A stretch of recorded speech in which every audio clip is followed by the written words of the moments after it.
What do you do when the person you love most sees your child as a problem to be solved?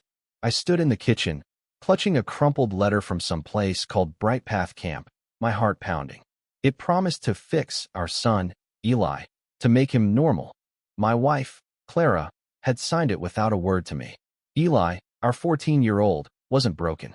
He was different, quiet, sensitive, lost in his world of whittling tiny wooden birds and sketching trees that seemed alive on the page. But to Clara, his silence, his quirks, were flaws. To me, they were Eli. Clara and I used to be a team. We met in college, bonded over late-night talks about dreams and fears. When Eli was born, we promised to love him fiercely, no matter what. But as he grew, Clara's fierce love turned into fierce worry. Eli didn't talk much, didn't care for sports or loud parties. He'd spend hours carving or staring at the sky, whispering to himself about the shapes of clouds. Clara saw autism, ADHD, anything to label him. I saw a boy who felt the world too deeply to fit its mold. The trouble started when Eli hit middle school. Kids can be cruel, and Eli's quiet nature made him a target. Clara fixated on it, scouring the internet for solutions.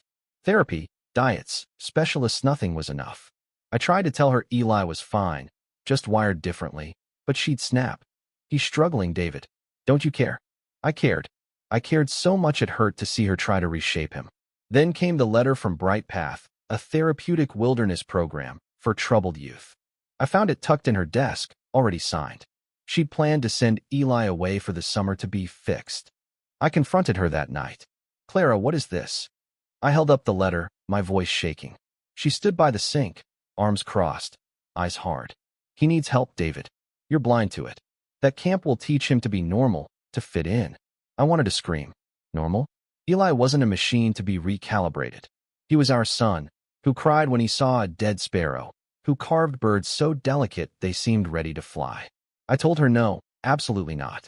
She shouted that I was failing him, that I was selfish. The argument ended with her slamming the bedroom door. I couldn't let this happen. I called a lawyer the next day.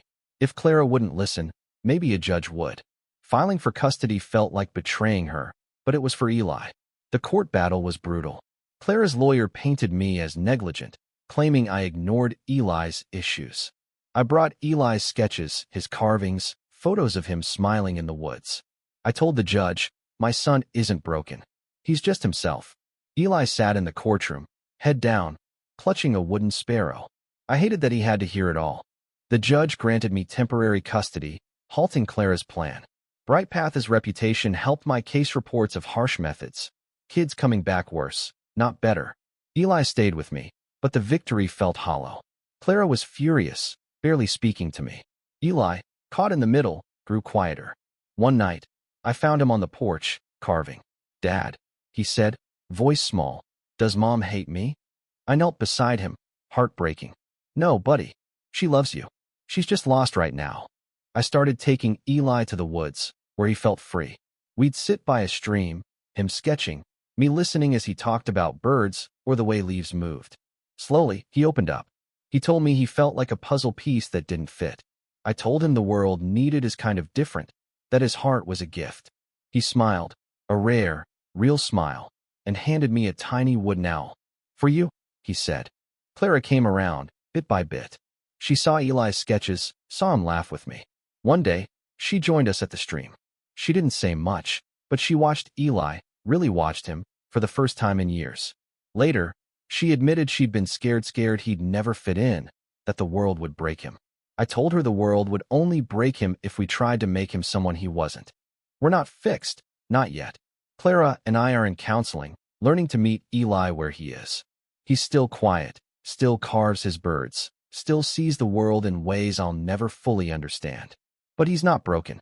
He's Eli, our son, whole and enough. And maybe, just maybe, we're learning to be a family that doesn't try to fix what was never broken to begin with.